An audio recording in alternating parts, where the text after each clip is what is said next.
नमस्कार, मी नितेश बाळकृष्णाजी कराड, संचालक Phoenix career development academy Wardha, bullet चालू घडामोडी या पुस्तकाचे लेखक. आपल्या सर्वांचे स्वागत करतो फिनिक्स अकॅडमी वर्धा या आपल्या वेबसाईटवर. बोट्यो, आपण पाहून राहिलो आज भारताचं सार्वजनिक वित्त म्हणजे सरकारचं बजेट कसं मांडते, ठीक आहे, कोण मांडते, ते कसं पारित होते, राज्यसभेत मांडायला अधिकार आहे का राज्यसभेत मांडायचे अधिकार आहे, हे सर्व आपण मागच्या लेक्चरपर्यंत शिकलो. ठीक आहे. अर्थसंकल्प नावाचा शब्द राज्यघटनेत कुठेही वापरला नाही. राज्यघटनेच्या कलम 112 नुसार भारताच्या राष्ट्रपतीच्या पूर्वसंमतीने भारताचा अर्थमंत्री भारताचं ठीक आहे वार्षिक विवरणपत्र दरवर्षी ठीक आहे 1 फेब्रुवारीला लोकसभेतच मांडतो. राज्यसभेत ठीक आहे धनविधेयक किंवा बजेट मांडता येत नाही. ठीक आहे. धनविधेयक आणि अर्थविधेयकात का फरक आहे ते मी तुम्हाला सांगतो. ठीक आहे. अर्थविधेयक हे कुठेही मांडता येते, लोकसभा राज्यसभा. ज्या ज्या विधेयकांना राज्याच्या अधिकारावर आर्थिक अधिकारावर गदा येते त्याला अर्थविधेयक म्हणजे सोप्या भाषेत सांगून राहिलो. आणि धनविधेयक म्हणजे ज्याचे खर्च करायचे अधिकार लोकसभेलेच आहे. सरळ भाषेत धनविधेयक म्हणजे तिजोरीत जमा होणारा एकूण एक पैसा म्हणजे तुमच्यावर टॅक्स वाढवायचा आहे किंवा तुमच्यावर पैसे खर्च करायचे आहेत अशा विधेयकाला म्हणते धनविधेयक. ठीक आहे. आणि ते एका वर्षाचं असेल तर त्याला म्हणते अर्थसंकल्प. हे सगळे आपण पाहिलं होतो. पण भारत सरकार तुटीचा अर्थसंकल्प कायले म्हणते, शिल्कीचा कायले म्हणते हे आपण सर्व पाहिलं. आता आपण का पाहणार आहे तर भारताची जे तिजोरी आहे तर ह्या डोंबड्या तिजोरीचे प्रकार किती आहे. ठीक आहे. का म्हटलं भारताची तिजोरी कुठायची सर इकडं गाडून गिडून ठेवली आहे का. ठीक आहे. लाल किल्ल्याच्या खालतं डोंबडो लाल किल्ल्याच्या खालतं तिजोरी गाडून ठेवली नाही आहे. भारताची तिजोरी आहे त्या तिजोरीचे 3 भागात डिवायडेशन केलं.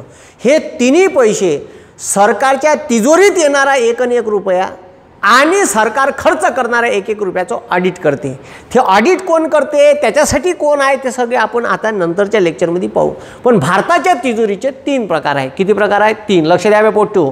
तिजोरीचे प्रकार किती? 3. पहिली सर्वात मोठी भारताची तिजोरी म्हणजे संचित निधी. राज्यघटनेच्या लक्ष द्यावे. ठीक आहे. राज्यघटनेच्या कलम 266 मी काय म्हणून राहिलो कलम 266(1) नुसार संचित निधीची तरतूद आहे. कलम 266 ठीक आहे 2 नुसार सार्वजनिक निधीची तरतूद आहे. ठीक आहे. सार्वजनिक निधीची तरतूद आहे. लक्ष द्या पोट्यो. आणि त्याच्यानंतर कलम 267 नुसार आकस्मिक निधीची तरतूद आहे. काय म्हटलं लक्ष द्या.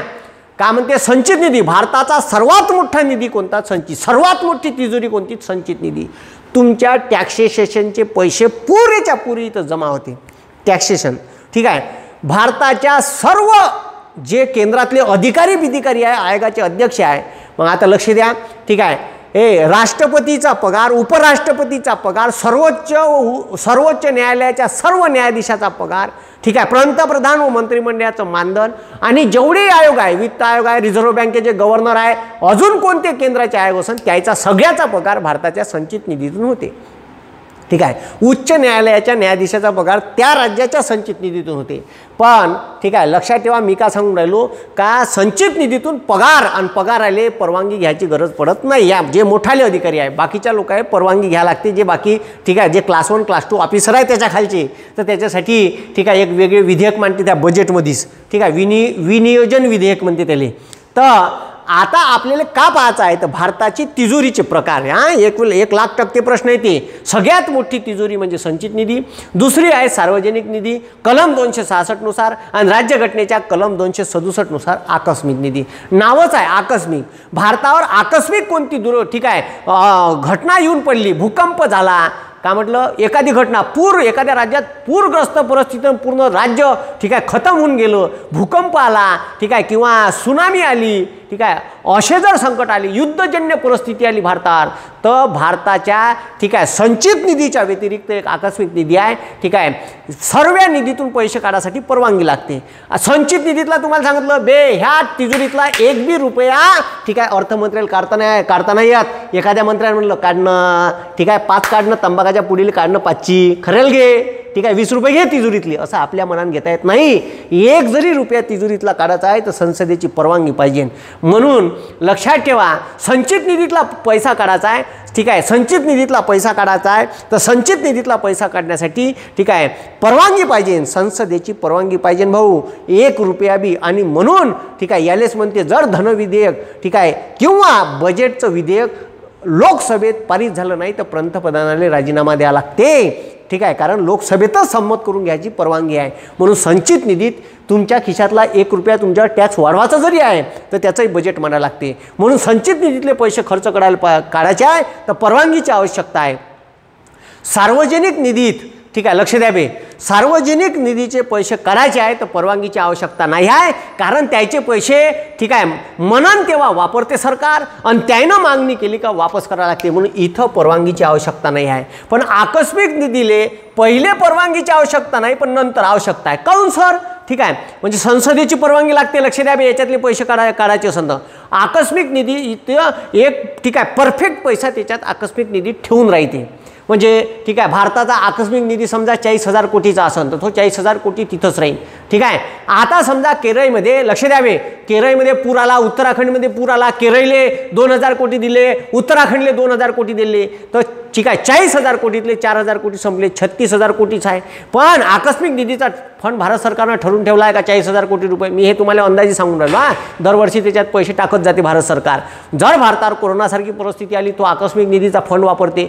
असं कोणतीही भारतासोबत दुर्घटना झाली, भूकंप आला, पूरग्रस्त नैसर्गिक आपत्ती आली, युद्धजन्य परिस्थिती आली, तर याच्यातले जर आपण केरळले 4,000 कोटी दिले तर इथं पडला गड्डा. 40,000 कोटीमधले, ठीक आहे, 40,000 कोटीमधले 4,000 कोटी गेले तर 36,000 कोटी शिल्लक राहिले. ठेवायचे आहे 40,000 कोटी. तर मग काय करते, तर भारत सरकार एक विधेयक पारित करते का आकस्मिक निधीत गड्डा पडला आहे, ठीक आहे, तो गड्डा भरून काढण्यासाठी आम्ही संचित निधीतले पैसे आकस्मिक निधीत टाकत आहे. तर कचकन ते विधेयक असं पारित केलं संसदेत का हीचचे पैसे उचलते इथं नेऊन आपटते. आकस्मिक निधीची लेवल भरून ठेवते. ठीक आहे, भरून ठेवते म्हणलं कारण आकस्मिक निधी कवा पुन्हा कोणती दुर्घटना दुसऱ्याच दिवशी उरावर येईन, तिसऱ्याच दिवशी उरावर येईन, काही सांगता येत नाही.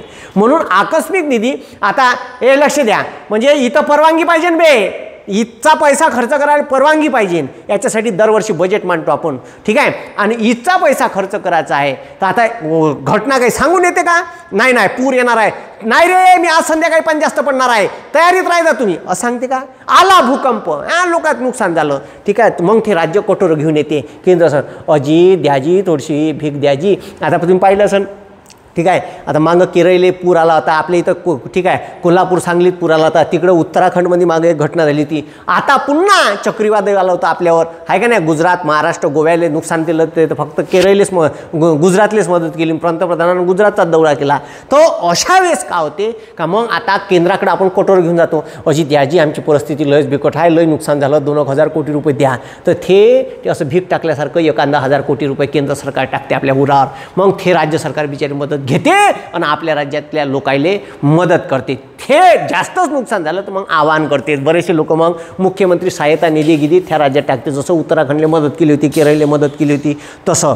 तर हे जे पैसे आहे ह्याचं ठीक आहे लेवल लावून ठेवा लागते. मग आता घटना सांगून येत नाही, रपकन घडून जाते, तर मग संसदेचं अधिवेशन चालू असन तर परवानगी भेटन. जर परवानगी जर दिल्ली राज्यघटनेत म्हणलं असतं का याला बी परवानगी लागन संसदेची, घटना घडून गेली न अजून 3 महिने अधिवेशनाला चालू आहे आणि ते कटोर घेऊन आहे, अजी द्यानाजी, म्हणजे भूक लागली त्याला आता, त्याला जर 3 महिन्यां खाली दिन तर मरण न हो. म्हणून सुरुवातीला लगेच पंतप्रधान आपल्या सैन्य कचकन पैसे देऊन देते. हे घे मंत्रिमंडळ आणि मुख्य पंतप्रधान व मंत्रिमंडळाच्या ठीक आहे एका कॅबिनेट बैठकीत निर्णय घेते का कोणाला किती पैसे द्यायचे. हां, केरळमध्ये भूकंप झाला, ठीक आहे, केरळमध्ये पूरग्रस्त परिस्थिती 4,000 कोटी रुपये देऊन टाकले. मग 4,000 कोटीचा इथं कापडला गड्डा. ह्या गड्डा ठीक आहे कोणा दिले?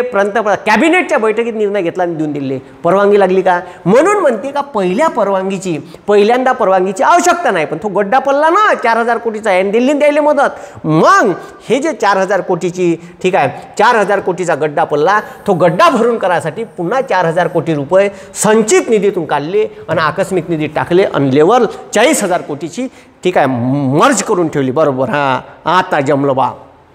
तर म्हणून म्हणते का आकस्मिक निधीचा पैसा खर्च करायला पहिल्यांदा परवानगी लागत नाही, कारण का अधिवेशन चालू असलं नसलं तर मग अधिवेशन येतपर्यंत थांबन का? लोकांना मरू देईन का उभ्यानं?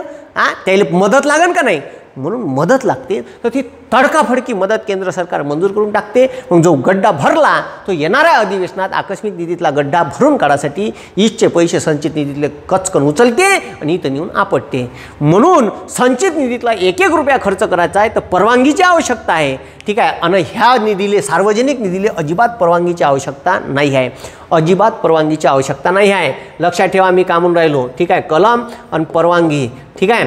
तर काहून तर ह्या पैसा सार्वजनिक निधी म्हणजे कोणता पैसा येते ते बी पाहू आपण. आणि संचित निधीत कोणता पैसा येते. संचित निधीत बऱ्याचशा प्रकारचा पैसा येते. मग त्याच्यात तुम्ही टॅक्स भरता, तुम्ही इन्कम टॅक्स भरून राहिले, कंपन्याच्या उत्पन्नावर कॉर्पोरेशन टॅक्स भरून राहिले. आपण टॅक्समध्ये पाहिलं, आम्ही पाहिलं का नाही डोंबडे हो. ठीक आहे. त्याच्यानंतर ठीक आहे, त्याच्यानंतर भारत सरकारच्या सेल, गेल, भेल, ONGC, IOC ह्या कंपन्याचा निव्वळ मुनाफा आहे तो संचित निधी जमा होते. भारत सरकारनं कर्ज दिलं आहे त्याचं व्याज जमा होते. एखाद्या देशाला कर्ज दिलं त्यानं मुद्दल वापस करते ते जमा होते. कोणताही पैसा संचित निधीत येते. ठीक आहे. पण मात्र पोस्टाचा पैसा, ठीक आहे, LICचा पैसा, बँकेचा नफा भारत सरकारच्या, ठीक आहे, समजलं का, ह्या जो नफा आहे तो इथं सार्वजनिक निधीत येते. LICचा पैसा इथं येते. पण LICत आता एखाद्या माणसाने LIC काढली तर LIC तुम्ही का मरासाठी काढता का. नाही. ठीक आहे. आपलं ठीक आहे, आपल्याला नाही मेलो तर 20 वर्षांनी पैसे भेटन बा. आता LICचे पैसे ठीक आहे टाकले, एखाद्या माणसाने 1 कोटीची LIC काढली आणि 3 किस्ता भरल्या मेला उभ्या नाही ह्या. मग 3 किस्ता भरल्या मग भारत सरकार पैसे कोटर घेऊन जाते. अजी तो मेला ना जी, त्याला पैसे द्यायचे आहे, द्या माझे पैसे वापस द्या. चालले तिथं द्या पैसे वापस पाहिजे. त्याची मग भारत सरकारला वेळेवर पैसे द्यायला लागते. घे थोडेसे देतं, कवाय नेतं, देतं, मेला का तो घेऊन जा पैसे. मग ते LIC भारत सरकारला पैसे मागते. म्हणून हे पैशाचे वापर तू, परवानगी नाही लागत, वापर. पण म्हणलं तेव्हा वापस देतो, म्हणलं तेव्हा वापस देतो. या बेसिसवर सार्वजनिक निधी वापरते. कारण तो त्याला कवा बी फंडिंग लागू शकते ते वापस. ठीक आहे. LIC वाले लोक आहे, पोस्टातले लोक आहे, त्याची कवा बी FD संपन्न कोणाची अंदामंदात तर तेव्हा ते पैसे त्याला वापस करायला लागते. तर असा किस्सा आहे याचा. ठीक आहे. म्हणून ठीक आहे, म्हणून या तिजोरीत किंवा भारताच्या तिजोरीचे किंवा निधीचे 3 प्रकार: संचित निधी, सार्वजनिक निधी आणि आकस्मिक निधी. कलम 266 बे पोट्यो डुकरे कलम लक्षात ठेव जा. कलम 266, कलम 266 2, कलम 267 हे भारताच्या तिजोरी. ठीक आहे. कोणता कोणता पैसा कलेक्ट होईल आणि त्याला खर्च करासाठी काय परवानगी लागेल याची तरतूद दिली आहे. लक्षात ठेवा. ठीक आहे. तिजोरीच्या चाब्या, पैशाच्या तिजोरीच्या चाब्या लोकसभेच्या हातात आहे, एवढं लक्षात ठेव जा. म्हणून निधीचा प्रकार, पहिला प्रकार पाहू आपण. ठीक आहे. संचित निधी. तर संचित निधीत कलम 266(1) आहे. ठीक आहे. 266(1) मध्ये संचित निधी तरतूद आहे. याच्यामध्ये कोणते कर आहेत, कोणत्या याच्यातून पैसे येते. सर्व भारत सरकारचे कर, सर्व उत्पादन कर, उत्पन्न कर, ठीक आहे, सगळे जेवढे काही ठीक आहे एक्सपेंडिचर कर, जो 5 स्टार हॉटेल सब कर इथं येते. GST, FST याच्या अगोदर व्हॅट होता. ठीक आहे. सब टॅक्सेशन, सर्व कर व करेत्तर उत्पन्न. करेत्तर उत्पन्न बी शिकलो आपण तिकडं. ठीक आहे. मग करेत्तर उत्पन्न म्हणजे कर सोडून. ठीक आहे. मग त्याच्यानंतर उत्पन्न घेतपा. ठीक आहे. करेत्तर उत्पन्न, त्याच्यानंतर घेतलेले कर्ज, त्याच्यावरचे आलेले व्याज. ठीक आहे. सार्वजनिक उद्योगाचा नफा आणि निर्गुंतवणुकीतून आलेला नफा. आता यावर्षी तर 1,75,000 2020ले 21ले 1,75,000 कोटी रुपये डिसइन्व्हेस्टमेंटून बंद्या फुकून टाकते का कंपन्या, मोदी सरकार, काही सांगता येत नाही. ठीक आहे. मग सर्व कर व करेत्तर उत्पन्न, घेतलेले कर्ज, आलेले व्याज, सार्वजनिक उद्योगाचा नफा आणि निर्गुंतवणुकीतून आलेला पैसा. ठीक आहे. सगळे पैसे कर सोडून चेन कराचे इवन. ठीक आहे. बे लक्ष द्या, इवन सार्वजनिक ज्या भारत सरकारच्या सेल गेल भेल आहे याचा नफा गिपा सब आलं इथं. हे सार्वजनिक उद्योगाचा नफा म्हणजे PUCचा नफा, पब्लिक अंडरटेकिंग कंपनीचा नफा. ठीक आहे. हे सर्व पैसे भारताच्या तिजोरीत येते आणि ह्याच तिजोरीतून राष्ट्रपती, उपराष्ट्रपती, सर्वोच्च न्यायालयाचे न्यायाधीश, सर्व केंद्रीय मंत्री, सर्व केंद्रातले आयोग सदस्य याचं पेमेंटसुद्धा होते. ठीक आहे. तर लक्ष द्या. ठीक आहे. मग याले मान्यता पाहिजे. याच्यातला 1 जरी रुपया खर्च करायचा आहे तर भारताच्या संसदेची म्हणजे लोकसभेची आवश्यकता असते. आणि लोकसभेनं ते विधेयक पारित केलं का त्याच्यानंतर त्याच्यावर सही करते राष्ट्रपती महोदय. कोण करते? राष्ट्रपती. म्हणून मान्यता कोणाची? सगळ्यात शेवटी मान्यता म्हणजे सरळ ते विधेयक होते, कायद्यात रूपांतरित होते. ठीक आहे. संसदेनं पारित केलं का ते राष्ट्रपतीकडे सही करायला जाते. म्हणून त्याला म्हणते का याले ठीक आहे याच्यातला पैसा खर्च करायला राष्ट्रपतीची मान्यता आवश्यक असते. तर सगळ्यात पहिले राष्ट्रपतीची मान्यता घेऊनच ते विधेयक लोकसभेत मांडण्यात येते, म्हणून राष्ट्रपतीच्या पूर्वसंमतीने मांडण्यात येते, म्हणून हे विधेयक राष्ट्रपतीकडे गेलं, ठीक आहे, बजेटचं, ठीक आहे, काय याच्यावर राष्ट्रपतीला सही करावंच लागते, वापस पाठवता येत नाही. धन विधेयक किंवा जे अर्थसंकल्पाचं विधेयक आहे हे राष्ट्रपतीकडे गेलं का वापस पाठवता येत नाही, कारण राष्ट्रपतीच्या ऑलरेडी पहिले संमती घेऊन मांडली आहे. म्हणजे पहिले सांगितलं आहे का पोरगी पसंत आहे, मग आता डबल त्याला विचारायची का गरज आहे. गुपचाप, ठीक आहे, पत्रिका छापा, द्या बाबा पैसे, पत्रिका आणल्या छापून, मी लग्नासाठी तयार आहे, असंच काम आहे. म्हणजे ऑलरेडी, ठीक आहे, राष्ट्रपती ऑलरेडी राष्ट्रपतीच्या पूर्वसंमतीने मांडते, म्हणून राष्ट्रपतीले धन विधेयक वापस करता येत नाही किंवा ठीक आहे अंदाजपत्रकाचं विधेयक, बजेटचं विधेयक वापस करता येत नाही. ठीक आहे, लक्षात ठेव जा. त्याले वार्षिक विवरण पत्र शब्द आहे राज्यघटनेना, लक्षात ठेव जा. डोंबडे हो, आर्थिक नाही डुकरे हो, वार्षिक म्हणलं मी. मग त्याच्यानंतर दुसरा सार्वजनिक निधी, कलम 266(2) मध्ये आहे. निधीचा स्रोत पहा, ठीक आहे, लक्ष द्या बे. पोस्टाच्या बचती, जेवढे लोक पोस्टात बचती करते, कोणी ID टाकते 10 रुपयाची हप्त्याची, कोणी 50 रुपयाची महिन्याची, बिचारी आहे का नाही. ठीक आहे, मग पोस्टाच्या बचती, त्याच्यानंतर पोस्टात पुन्हा लघु बचती असते, त्या बचत गटाच्या बायका गियका जमा करते ना पैसे, त्या पोस्टाच्या बचती, लघु बचती, ठीक आहे, PF चा पैसा, ठीक आहे, provident fund, LIC life insurance corporation, ठीक आहे, त्याच्यानंतर इतर भारत सरकारचे भत्ते मत्ते आहे, जे काही आहे भारत सरकार भत्ते देते ते सगळ्यात शेवटी म्हातारपणात भेटते, ते सर्व पैसे इथं जमा होते. ठीक आहे, त्याच्यावरचं व्याजगीज भारत सरकार, पण भारत सरकार तो रिटायर्ड होतपर्यंत ह्या पैसा वापरते भाऊ. ठीक आहे, बचती तुमची 5 वर्षाची असन, 10 वर्षाची असन, बचतीसाठी टाकले ते पैसे सुद्धा भारत सरकारला वापरायला भेटते. आणि म्हणून याला मान्यतेची आवश्यकता नाही, राष्ट्रपतीचा परवानगीची आवश्यकता नसते, कारण हे पैसे मागेल तेव्हा परत करावे लागते.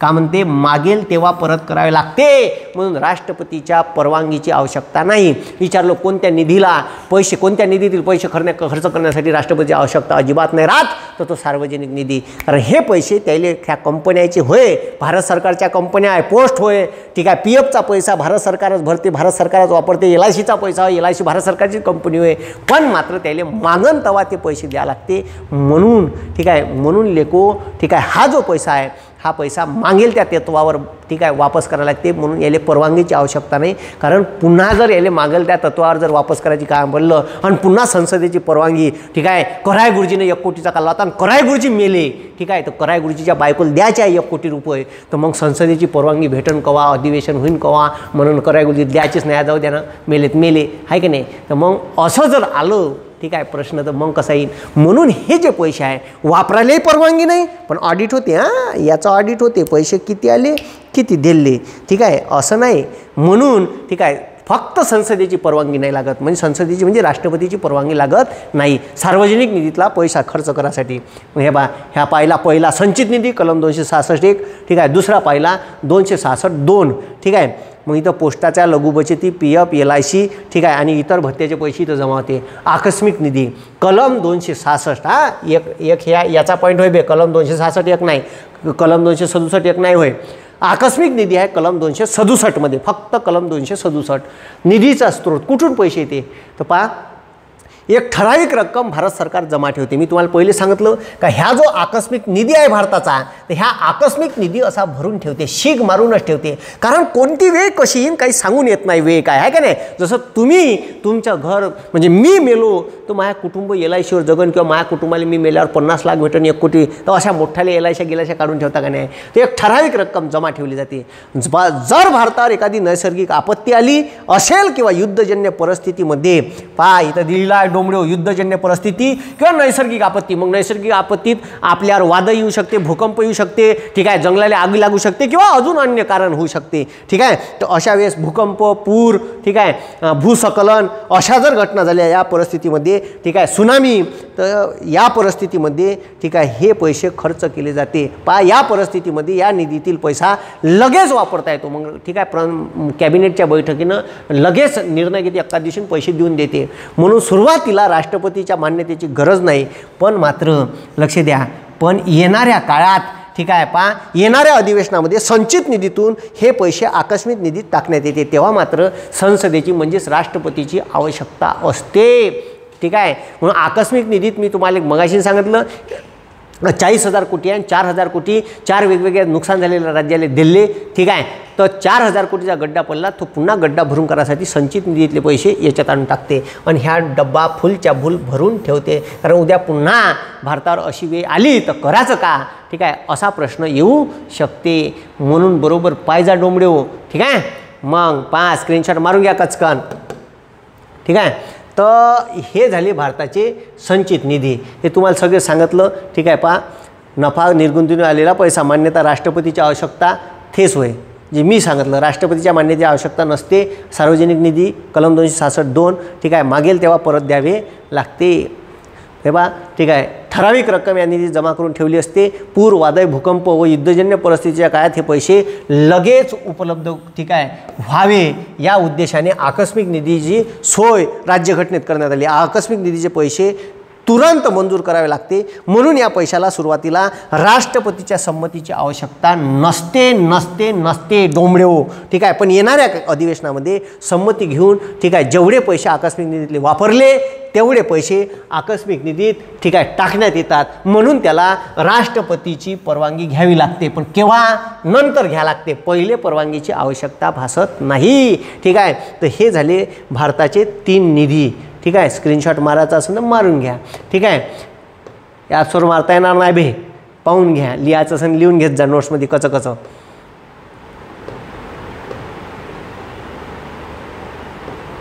ठीक आहे.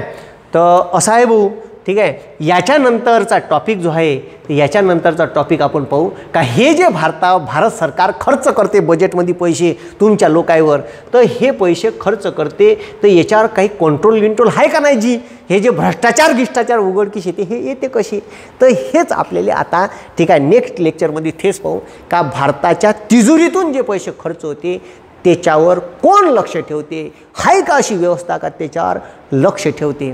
तर आजच्या दिवशी तोच थांबू, पुढच्या लेक्चरमध्ये ते पाहू controller and auditor general of India, ठीक आहे. धन्यवाद. जय हिंद, जय महाराष्ट्र.